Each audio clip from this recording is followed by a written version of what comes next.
이 시간 우리에게 주신 하나님 말씀 출애굽기 30장 11절부터 16절까지 말씀입니다.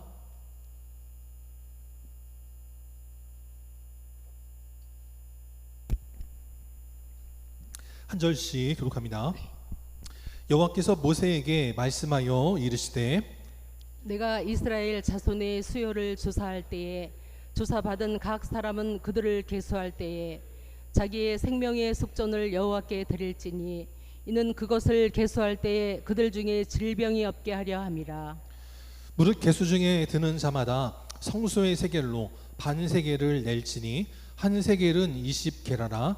그 반 세겔을 여호와께 드릴지며 계수 중에 모든 자 곧 20살 이상 된 자가 여호와께 드리되 너희의 생명을 대속하기 위하여 여호와께 드릴 때 부자라고 반 세겔에서 더 내지 말고 가난한 자라고 덜 내지 말지며 너는 이스라엘 자손에게서 속전을 취하여 회막 봉사에 쓰라.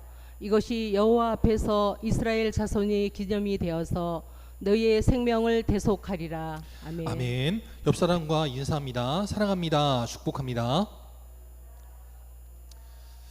오늘 시간도 주님 앞에 나와 예배드리는 우리 사랑하는 성도님들을 주님의 이름으로 환영하고 축복합니다. 이 시간 자기의 생명의 속전을 여호와께 드릴지니라.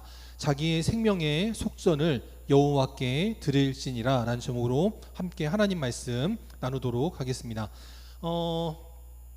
지금도 이렇게 보신탕 즐겨 드시는 분 계신가요? 예전에는 항상 교회에서 복날이 되면 여성교회에서 이렇게 게를 잡아주셔가지고 남성교회에서 먹고 그랬는데 아마 지금도 이렇게 아마 보신탕 아마 드시는 분들은 드실 것 같습니다.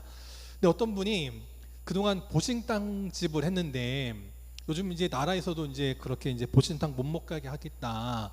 또 이제 여러 이제 동물 보호 단체들이 이제 하도 이렇게 난리를 피우고 하니까 보신탕 집을 하다가 이제 그분이 폐업을 했습니다. 그러면서 내가 이제 뭘 할까 하다가 택해서 업종을 전환했는데 뭘 했냐면 반려동물을 위한 애완동물 가게를 차린 겁니다. 그래서 그 전에 보신탕 끓이던 가마가 있잖아요. 그 가마를 없애지 않고 그 가마에다가 불을 떼어가지고 물을 끓여가지고 뭐를 하냐면 동물들을 씻겨주는 동물 목욕탕을 겸하게 된 겁니다. 온도만 달라졌을 뿐인데 그전에는 동물을 죽이던 곳이 이제는 동물을 살리고 깨끗하게 하는 동물 보호 애완 펫샵이 됐다라는 거예요. 우리 믿음의 성도들도 그와 같은 줄 믿습니다. 그전에는 세상을 따라가다가 했지만 이제는 하나님 만나고 예수님 만나는 순간 우리의 인생도 달라지는 거죠.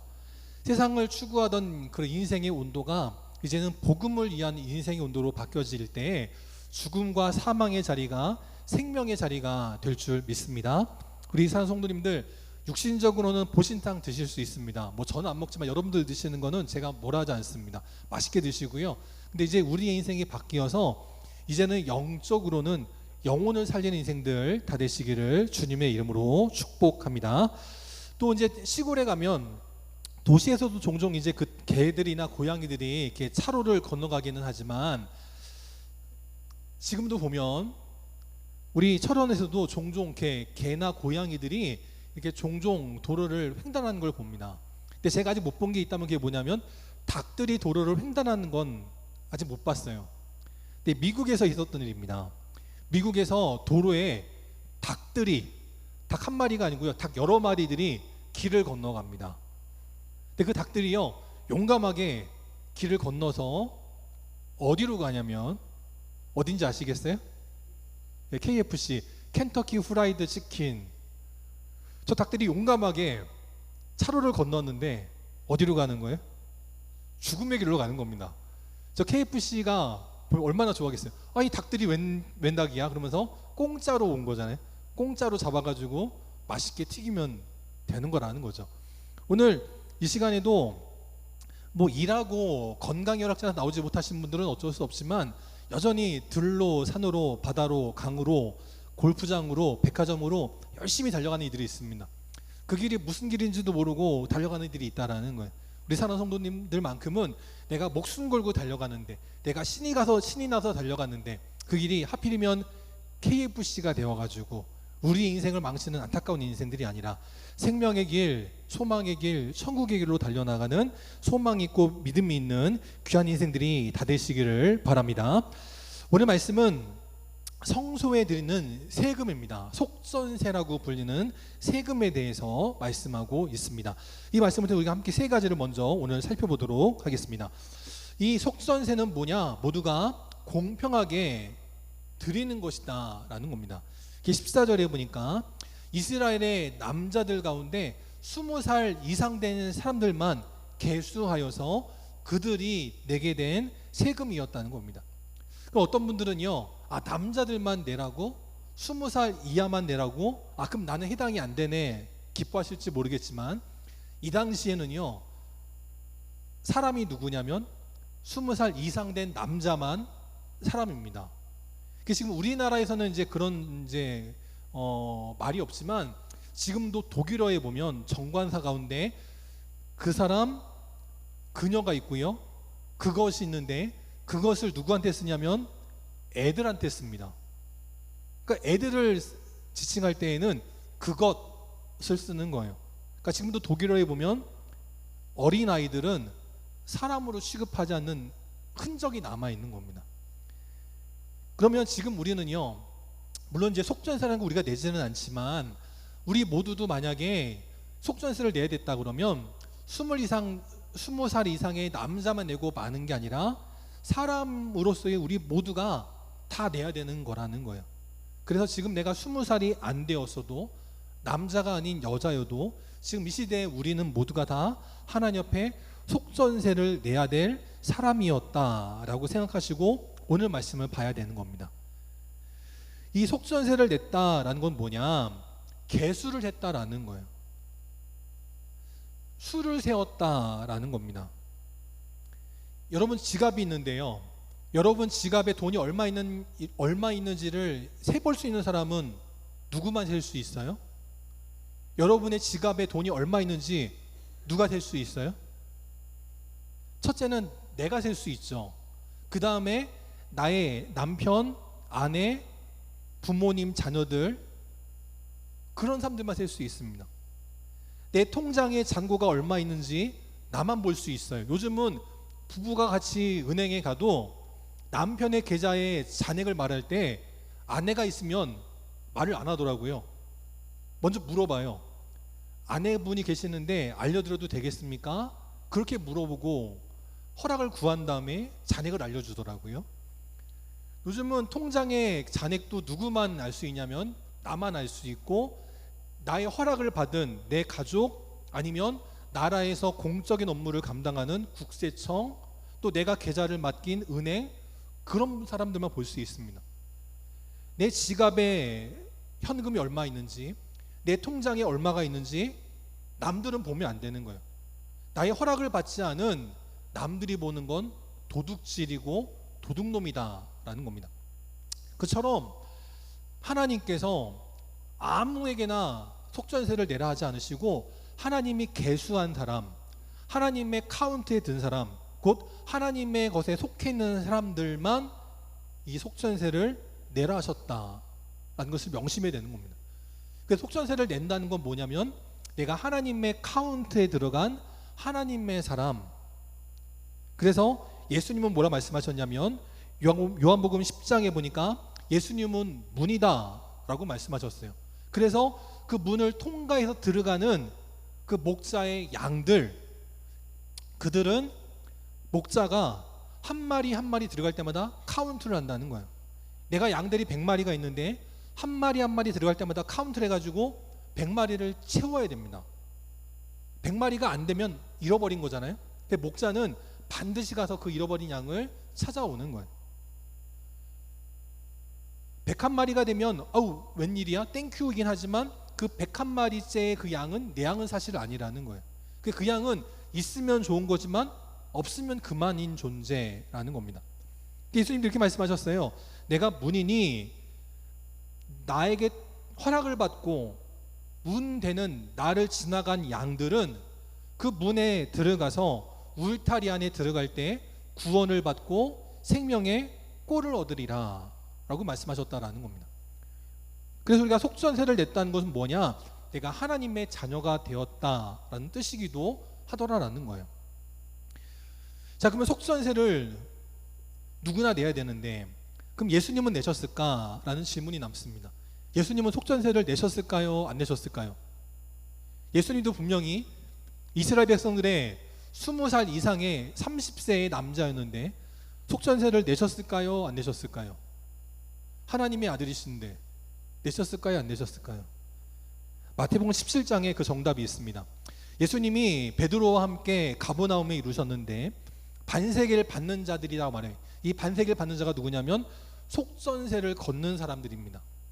속전세를 걷는 사람들이 베드로에게 나와가지고 야, 왜 너희 선생님은 반세계를 안 내냐? 속전세를 안 내냐? 라고 물었다는 거예요. 그랬더니 예수님께서 그 질문을 받으시고 뭐라고 하냐면 베드로에게 이렇게 명하십니다. 야, 베드로야, 바다에 가서 낚시를 하고 맨 먼저 잡는 물고기의 입을 벌려봐라. 그러면 돈 한 세겔이 있을 것이다 라고 말씀하세요. 그러니까 베드로가 정말 예수님 말씀에 순종하여서 낚시를 하고 맨 첫 번째 물고기 입을 벌렸더니 돈이 한 세겔이 정말 있는 겁니다. 그리고 그것을 가져다가 예수님 말씀대로 반세겔은 예수님을 위해서, 나머지 반세겔은 베드로를 위해서 성전에 속전세로 내었다라는 겁니다. 자, 이어지는 질문. 그럼 지금 이 시대 우리도 속전세를 내야 될까요? 내지 말아야 될까요? 예수님도 내셨는데 우리는 내야 될까요? 내지 말아야 될까요? 디모데전서 2장 6절에 보면 그 예수님께서 모든 사람을 위하여 자기를 대속물로 주셨다라고 말씀합니다. 이 속전세는 뭐냐면 내 죄값을 내가 치러야 되는데 그래서 속전세입니다. 그런데 그 속전세를 매년 내야 되지만 예수님께서 우리를 위하여 친히 십자가에 못 박혀 죽으셨다가 약속하신 대로 사흘 만에 부활하셨습니다. 그 이제는 우리는 속전세를 낼 필요가 없는 거예요. 이미 예수님께서 우리가 평생 치러야 될, 우리의 자녀들도 평생 치러야 될 모든 속전세를 이미 십자가에서 한 번에 다 내주셨기 때문에 우리는 그 속전세를 낼 필요가 없다라는 겁니다. 이 속전세가 얼마의 가치가 있느냐? 은 한 세겔이 톰슨 주석 성경에 나오는 부록에 보니까 은 한 세겔은 그 당시에 나흘치의 품삯이었다라고 말합니다. 그러면 속전세는 은 반세겔이니까 나흘치에서 반인 이틀치의 품삯입니다. 요즘 막노동하는 그런 일당 받는 사람들이 15만 원 정도 받더래요. 철원도 이제 16만 원도 오르긴 했지만, 그러니까 대충 잡아서 노동자가 하루에 버는 돈이 15만 원입니다. 그러니까 이틀 치니까 30만 원인 거예요. 그러니까 매년 우리 모든 사람들은 속전세로 30만 원씩을 내야 되는 겁니다. 근데 그걸 이제 안 내도 되는 거예요. 얼마나 감사한 일입니까? 사람이 만약에 여러분 장수하시라는 뜻에서 100세를 산다고 했을 때 그러면 얼마를 내야 되는 거예요? 평생? 20년 빼면 80년이니까 2,400만 원을 속전세로 내야 되는데 그걸 안 내도 되는 겁니다. 얼마나 감사한 일이에요. 그러면서 이 속전세를 낼 때 어떻게 해야 되느냐? 15절에 보니까 부자라고 그래서 돈이 많다고 에이 기분이다 더 내고 싶어도 다른 예물은 아니지만 속전세만큼은 모두가 공평하게 부자도 반세겔만 내고 아무리 가난한 사람이라 그래도 이 속전세만큼은 동일하게 덜 내지 말고 똑같이 반세겔을 내라라는 거예요. 이게 무슨 의미가 있냐면 우리의 생명은 하나님 앞에 다 똑같다는 겁니다. 여러분의 힘과 대통령의 힘이 같아요? 다르죠. 여러분들 가운데는 누구도 고속도로 입구를 내 땅으로 끌어올 수 있는 사람은 아무도 없습니다. 근데 힘이 있으면요 끌어올 수 있어요. 힘은 그렇게 여러분의 힘과 제 힘이 다르고 우리의 힘과 대통령의 힘이 다릅니다. 하지만 생명의 값은 누구나 똑같다라는 거예요. 이 속전이라는 말이 원어에 보면 코페르라는 말입니다. 그래서 이 속전은 몸값이라는 말이 있고요. 마지막에 또 어떤 말이 있냐면 역청이라는 말이 있습니다. 여러분 성경에 역청이라는 말이 또 언제 나왔는지 아세요? 바로 창세기 노아의 방주 때 맨 먼저 나왔습니다. 노아의 방주 때 하나님께서 노아에게 고페르 나무로 방주를 만들라 하시면서 역청을 바르라 하셨는데, 그 역청이라는 말이 바로 코페르라는 거였다라는 거예요. 이 역청을 안팎에 바를 때 나무로 만든 배지만 그 역청 때문에 물이 배 안으로 들어오지 못하도록 막아주어서 생명을 지켜주었다는 겁니다. 이 속전세도 그와 같은 거라는 거예요. 이 세상을 살아갈 때 우리가 죄의 물이 밀어닥쳐서 우리가 침몰되지 않도록, 함몰되지 않도록 우리를 지켜주는 것이 바로 이 생명의 역청, 속전이라는 것입니다. 그래서 12절에 보니까 이 생명의 속전을 각자가 하나님 앞에 드릴 때 하나님께서 그것을 계수하신다는 거예요. 매년마다 이 속전을 드릴 때 하나님이 그것을 제사장들을 통하여서 계수하신다는 거예요. 누가 냈는지 안 냈는지 하나님이 계수하실 때 12절 마지막에 보니까 뭐라고 쓰여 있냐면 질병이 없게 하려 합니다 라고 말씀하고 있습니다. 우리 사성도들, 이제 우리가 예수님으로 인해서 이제 우리는 속전세라는 걸 낼 필요는 없지만 늘 하나님 앞에 우리의 생명을 대속하여 주신 하나님 앞에, 예수님 앞에 감사하며 믿음으로 살아갈 때 우리의 인생에 다시는 죄악의 물이 밀어닥치지 않고 죄악의 질병이 닥치지 아니하는 겨우도 복된 믿음의 삶들이 다 되시기를 바랍니다. 두 번째, 우리는 이 속전세를 통하여서 무엇을 알 수 있느냐? 은혜로 심판을 면할 수 있다는 것을 기억해야 된다는 거예요. 12절에 보니까 생명의 속전을 드릴 때 또 하나님께서 그것을 계수하실 때 우리의 삶에 질병이 없게 하시겠다라고 말씀합니다. 그럼 정말 세금을 냈다고, 헌금을 드렸다고 정말 질병이 없을까? 이 구약시대는 정말 그랬습니다. 출애굽기 15장 26절인데 바로 마라의 쓴물을 만났을 때입니다. 홍해를 건넜던 출애굽의 그 기쁨이 온데간데 없이 사라지게 만들었던 그 마라의 쓴물을 만났을 때 모두가 불평하고 원망했습니다. 그때 하나님께서 모세에게 말씀하시기를 나무를 그 마라의 쓴물에 던져라 라고 말씀하셨어요. 그럴 때 그 마라의 쓴물이 변화해서 단물이 되었습니다. 그러고 나서 하나님 말씀하시기를 너희들 이 쓴물이 단물로 바뀌는 거 봤냐? 라고 말씀하시면서 나의 말을 듣고 순종하면 내가 애굽 백성들에게 내렸던 모든 질병 중 하나도 너희에게 내리지 아니하리니 나는 너희를 치료하는 여호와다 라고 말씀하셨다라는 거예요. 그래서 그때의 사건을 다시 한 번 더 상기시키시고자 오늘 속전세를 드리는 사람들 모두에게 질병이 없게 하시겠다라고 말씀했다라는 거예요. 그리고 또 질병이라는 말에 또 무슨 뜻이 있느냐? 재앙, 역병이라는 말도 있지만 또 한편으로는 타격이라는 말이 또 있습니다. 그래서 이 질병이라는 말을 뭐로 바꿀 수 있냐면 심판으로 바꿀 수도 있다라는 거예요. 12절을 다시 보면 생명의 속전을 하나님께 드릴 때 하나님께서 생명의 속전을 드린 그들에게는 다시는 심판, 하나님의 타격이 없게 하시겠다라는 거예요.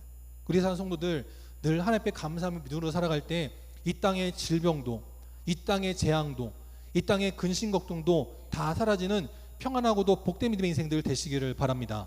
근데 더 나아가서 이 땅에서 삶이 전부가 아니라는 거예요. 우리에게는 이 땅에서의 삶 너머에, 죽음 너머에 있는 또 다른 세계가 있습니다. 그때 그 인생의 마지막 순간, 그 죽음의 순간 만나는 그 하나님의 심판대에서 우리는 하나님 앞에 책망받는 네게프, 역병, 하나님의 타격, 하나님 심판을 받는 자들이 아니라 예수 그리스도의 보혈을 믿음으로 말미암아 우리의 죄를 대신하신 예수 그리스도의 속전, 주의 보혈로 말미암아 심판받지 않고 천국으로 인도함받아 영생을 살아가는 그런 귀한 믿음의 성도들 다 되시기를 바랍니다. 세 번째, 또 우리가 이 속전을 통해서 무엇을 알아야 되느냐? 의도가 중요하다라는 겁니다. 오늘 이 속전세를 드리기 위해서 반드시 해야 될 일이 뭐냐면 14절에 나오는 것처럼 계수라는 겁니다. 인구를 조사하는 거라는 거예요. 지금 이스라엘 백성들은 출애굽한 지 얼마 안 됐습니다. 애굽에서 부랴부랴 막 달려왔습니다. 얼마 안 됐어요. 그러다 보니까 지금 남자만 60만 명인데 여자, 어르신들, 아이들 다 하면 도대체 몇 명인지를 모르는 겁니다. 그러니까 하나님께서 이제 전열을 가다듬기 위해서, 진열을 갖추기 위해서 계수하라 라고 말씀하시는 거예요. 어렴풋이 알고 있던 우리 가족들 몇 명인지, 우리 지파가 몇 명인지 어렴풋이 알던 것에서 이제는 한 명 한 명 따져서 정확하게 수를 파악하라 하시는 겁니다. 성경에서도 그렇지만 세상에서도요, 인구를 조사할 땐 크게 두 가지 목적이 있습니다. 첫 번째 어떤 목적이 있냐면, 먼저는 군역의 의무를 맡기기 위해서 인구를 조사합니다. 성경에서도 마찬가지. 민수기 1장에 보면 이스라엘 중 20세 이상으로 싸움에 나갈 만한 자들을 계수하라 라고 말씀하셨어요. 우리도 그렇죠. 태어나면 한 명 한 명 카운트를 합니다. 남자아이는 몇 명인지, 여자아이는 몇 명인지 카운트를 합니다. 얼마 전에 우리나라에서 충격적인 일이 벌어졌다고 하더라고요. 6월인가 7월에 6월인 것 같아요. 6월에 태어난 아이들을 카운트했는데 처음으로 2만 명이 안 됐대요. 그러면은 곱하기 12 하면 얼마예요? 1년에 아이들이 24만 명도 안 태어날 수 있는 나라가 되었다라는 거예요. 제가 태어났을 때가 몇 명인가 찾아보니까 제가 태어났을 때가 80몇만 명이 태어났더라고요. 제가 태어났던 해에. 근데 지금은 여차하면 한 해에 20만 명도 안 될지 모르는 나라가 되고 있는 겁니다. 그래서 지금 국방의 의무를 다할 남자가 없어서 지금 큰일이라는 거예요. 지금 이스라엘 백성들도 인구조사했는데 그 첫 번째 목적이 뭐였냐면 싸움에 나갈 만한 사람이 누군지를 파악하기 위해서 했다는 겁니다. 두 번째, 성경에서도 그렇고 세상에서도 그렇고 인구를 조사하는 목적이 뭐냐면, 오늘 말씀 16절에 보니까 회막 봉사를 할, 성전을 운영할 때 필요한 자금을 마련하기 위해서 속전세를 내기 위해 20살 이상의 남자들을 파악하겠다라는 겁니다. 우리나라도 매년 인구조사를 하죠. 인구조사하는 이유가 뭐냐면 직장에 다니는 사람 누군지, 자영업을 하는 사람이 누군지, 백수인 사람이 누군지 이걸 파악하기 위해서 하는 겁니다. 그걸 파악을 해서 세금을 걷어들이고 또 세금이 얼마 거칠지를 미리 파악을 해서 내년도 예산을 짜기 위해서 인구조사를 한다라는 거예요. 그래서 하나님께서 인구조사를 시킬 때에는 다 이유가 있습니다. 이 군역의 의무, 또 납세, 조세의 의무, 이걸 하기 위해서 인구조사를 시켰다는 거예요. 그래서 다른 나라와는 달리 하나님의 나라 이스라엘 백성들은 하나님이 시키실 때만 인구조사를 했습니다. 그 이외에는 절대 인구조사를 못하게 하셨어요. 하나님의 목적이 있을 때만 인구조사를 하지, 왕이 자기 마음대로 전쟁을 준비하거나 세금을 더 많이 걷어들이기 위해서 인구조사하는 것을 막으셨다라는 겁니다. 사무엘하 8장에 보면 다윗의 전성기가 기록이 되어 있습니다. 다윗의 전성기에 전쟁을 하면 할 때마다 매번 승리했습니다. 그러니까 수많은 전리품들을 얻었어요. 그때 다윗은요, 내가 잘해서 승리한 것이 아니라 하나님의 능력으로 승리한 것을 믿었기 때문에 다른 나라 군대의 병거들을 사로잡아 왔을 때 모든 말의 힘줄들을 끊어버렸다라고 말합니다. 내 힘으로 한 것이 아니기 때문에 내 힘으로 다음 전쟁을 준비하기 위해서 더 많은 병거들을 준비하기 위해서 말들을 아끼는 게 아니라 하나님의 능력으로 승리하는 것을 믿었기 때문에 하나님이 정하신 하나님의 군대의 말들을 제외한 이방 민족들의 모든 말들의 힘줄들을 끊어버려서 우리는 사람의 힘으로 전쟁을 치르는 것이 아니라 하나님의 능력으로 전쟁을 치르는 것이다 라고 하는 믿음의 선포가 있었다라는 거예요. 근데 그랬던 이 다윗이 노년의 때에 실수를 하게 됩니다. 그게 뭐였냐면, 내가 이렇게 나라를 잘 다스렸는데 내가 나라를 통치하고 나서 얼마나 잘 됐나 이걸 확인하고 싶은 생각이 들었다는 거예요. 역대상 21장 1절에 보면 다윗이 이스라엘을 계수하게 되는데, 인구를 조사하게 되는데, 그걸 성경은 뭐라고 표현하냐면 사탄이 일어나 다윗을 충동하였다라고 말합니다. 하나님이 명하신 순간에 인구를 조사하는 게 아니었기 때문에 사탄이 다윗을 충동하여, 야, 네가 얼마나 나라를 잘 다스렸는지, 네가 나라를 잡고 나서 얼마나 나라가 이렇게 번성하고 얼마나 많은 돈을 벌어들이고 얼마나 많은 군대를 조직하게 되었는지 한번 좀 세봐, 자랑 좀 해봐, 그렇게 시켰다는 거예요. 결국 그래서 역대상 21장 7절에 보니까 하나님이 이 일을 악하게 여기사 이스라엘을 치셨다라고 말씀하더라라는 겁니다. 우리는 그래서 늘 명심하고 조심할 필요가 있는 거예요. 우리도 하나님이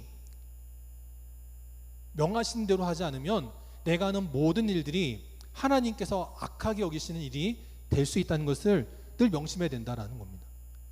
똑같이 기도하는데요, 내가 하나님 앞에 정말 겸손한 마음으로 기도하는 거하고 교만한 마음으로 기도하는 건 천양지차다라는 거예요. 교회에서 주의할 사람 가운데 누가 있다라고 말을 합니다. 우스갯소리로 말할 때 누구를 말하냐면, 목사들에게 이렇게 우스갯소리로 경고할 때 뭐라고 경고하냐면, 안무개 목사, 교회 가거든 40일 금식 기도한 사람이 있나 없나를 파악하라는 거예요. 그래서 40일 금식 기도한 사람이 있으면 그 사람을 조심하라는 겁니다. 왜냐하면 목사 가운데 40일 금식 기도한 사람이 많을까요, 적을까요? 별로 없습니다. 제가 늘 말씀드리지만 저는 온전한 하루 금식밖에 본 적이 없어요. 저는 3일 금식 기도도 해본 적이 없습니다. 저는 그냥 먹고 힘내서 일하자는 주의지 금식 기도를 할 수도 없고 하고 싶은 마음도 없고 아직은 금식 기도를 해야 될 만큼의 절박한 일을 경험해 본 적도 없어요. 그러다 보니까 40일 금식 기도 하신 분들은 삶의 기준이 뭐예요? 40일 금식 기도를 해봤냐 안 해봤냐 입니다. 그래서 모든 것을 판단할 때 저 사람이 40일 금식 기도를 해봤냐 안 해봤냐가 기준이 되는 거예요. 그러니까 40일 금식 기도를 안 해본 사람은요, 에휴, 저 아무것도 모르는 애송이, 아무것도 모르는 저 풋내기, 그렇게 된다라는 겁니다. 목사는 늘 그걸 조심해야 된다, 그렇게 선배 목사님들이 경고를 해줘요. 예로 든 것이 40일 금식 기도지 다른 것도 있을 수 있겠죠. 어떤 사람은요 1년 365일 한 번도 새벽 예배를 안 빠진 사람이 있을 수 있습니다. 그럼 그 사람은요 뭐가 기준이에요? 새벽 기도를 하는지 안 하는지, 그게 기준이 됩니다. 새벽 기도 안 하는 사람이 있으면요, 아유, 저 기도도 안 하는 놈이 무슨 말을 해, 저 기도도 안 하는 놈이 무슨 하나님의 일을 한다고 그래, 그게 기준이 되더라라는 거예요. 똑같은 기도인데, 똑같은 금식 기도고 똑같은 새벽 예배인데, 그것이 정말 하나님 앞에 겸손한 마음으로 하는 것과 나를 드러내서 나를 자랑하기 위해서 하는 것은 천양지차라는 거예요. 봉사도 그렇죠. 봉사도 나를 구속하시고 나를 구원하신 하나님의 은혜가 감사해서, 어제 그 장로회 개사회를 준비할 때도요, 목요일부터 그 더운 데 나오셔가지고 그냥 오후부터 밤늦게까지 수고하신 분들이 있어요. 또 어떤 분은요 어제 못 나오신다고 금요일에 또 오셔가지고 하시고 간 분도 있더라고요. 그렇게 감사한 마음으로 하는 거하고요, 내가 안 되면, 내가 없으면 교일이 안 되지 하고 하는 거하고는 천양지차라는 거예요. 우리가 하는 모든 일들이 하나님의 뜻에 따라서 겸손한 마음으로 하는 그런 귀한 믿음의 인생들 되시기를 바랍니다. 하나님께서 분명히 이스라엘 백성들 가운데 20세 이상의 남자들을 계수하라 하셨어요. 계수하는 것 자체가 문제가 아닙니다. 그런데 그 계수할 때 하나님의 성전을 치르기 위한 믿음의 군사를 뽑기 위한 일인지, 하나님의 성막, 하나님의 성전이 운영되도록 봉사되도록 하기 위해서 드리는 납세의 의무를 감당하고자 하는 것인지, 아니면 오늘 다윗처럼 교만한 마음으로 내가 얼마나 잘했는지, 내가 이 나라를 얼마나 잘 다스렸는지 그걸 드러내고자 하는 교만한 마음인지, 거기에 따라서 하나님이 우리가 하시는 모든 일들을 선하게 여기시기도 하고 아니면 악하게 여기시기도 하더라라는 겁니다. 그래서 우리는 하나님 앞에 무슨 일을 하든지 간에 선한 마음을 가지고 겸손한 마음을 가지고 나는 낮추고 오직 주님만 높이며 믿음으로 나아갈 때 하나님께서 우리가 하는 모든 일들을 선하게 여기셔서 생명의 기념이 되게 하시고 하나님의 은혜를 누리게 하시는 그런 귀한 믿음의 삶이 다 되는 복된 인생들 되시기를 바랍니다.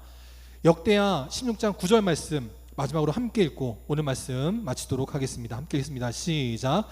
여호와의 눈은 온 땅을 두루 감찰하사 전심으로 자기에게 향하는 자들을 위하여 능력을 베푸시나니. 아멘. 오늘도 하나님은요, 누구를 향하여서 감찰하신다고 그래요? 전심으로 하나님을 향하는 자들을 감찰하시고 그들을 위하여 능력을 베푸시겠다라고 말씀합니다. 기도하는 것도 내가 하나님의 은혜 없으면 살 수 없기에 간절한 마음으로 나와서 기도하는 사람들을 하나님 기쁘게 보시고 그들을 위하여 능력을 베푸신다라는 거예요. 하나님 앞에 귀한 예물 드릴 때도요, 내가 헌금하지 않으면 이 교회가 안 굴러가지 그런 마음으로 하는 것이 아니라 하나님의 은혜에 감사하는 마음으로 마치 그 여인이 드리는 것처럼 둘의 돈이라 할지라도 정말 감사한 마음으로 드릴 때 하나님께서 그것을 귀하게 보아주시고 능력을 베풀어 주신다는 거예요.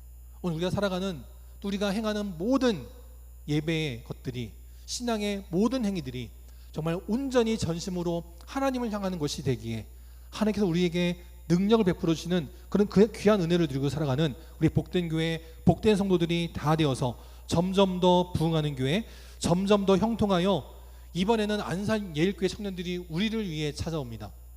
근데 이제는 우리의 청년들, 우리의 자녀들이 넘쳐나게 되어서 이제는 어려움 당하는 다른 지역을 찾아가는 교회, 섬기는 교회, 봉사하는 교회, 그렇게 하나님의 능력을 행할 수 있는 점점 더 많은 젊은들이 있고 점점 더 많은 다음 세대들이 세워지는 복된 교회, 복된 성도들이 다 되시기를 주님의 이름으로 축복합니다.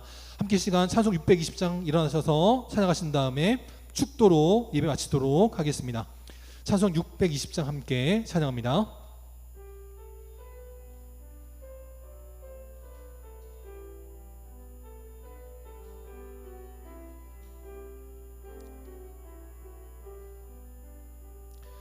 여기에 모인 우리 주의 은총 받은 자여라. 주께서 이 자리에 함께 계심을 아노라. 언제나 주님만을 찬양하며 따라가리니 시험을 당할 때도 함께 계심을 믿노라. 이 믿음 더욱 굳세라. 주가 지켜주신다. 어두운 밤에도 주의 밝은 빛 인도하여 주신다. 주님이 뜻하시니 헤아리기 어렵더라도 언제나 주 뜻 안에 내가 있음을 아노라. 사랑과 말씀들이 나를 더욱 새롭게 하니 때로는 넘어져도 최후 승리를 믿노라. 이 믿음 더욱 굳세라. 주가 지켜주신다.